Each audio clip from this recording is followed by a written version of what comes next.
Aditya Thackeray on ground आणि सत्ताधारी बॅकफुटवर.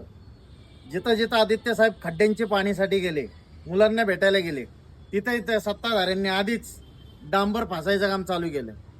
एवढं घाबरता का ठाकरेंना? चुकीची कामच करता कशाला? तुम्हाला महाराष्ट्राने इथल्या नागरिकांनी पुणे, नाशिक, मुंबईनी भरभरून दिलं. तुम्ही काय केलं? सत्तेचा वापर फक्त भ्रष्टाचारासाठी केला. पुण्याला खड्ड्यांनी घेरलं, नाशिकमध्ये 8 जणांचा मृत्यू झालाय खड्ड्यांनी. मुंबईची तीच परिस्थिती. कुठे गेली ती मुंबईतली? मुंबई तुला भरोसा नाही का गाणं म्हणणारी. एक लक्षात ठेवायचं, ठाकरे जर रस्त्यावर उतरले ना तर तुम्हाला महाराष्ट्रातून नाही देशातून तुम्ही हद्दपार होताल.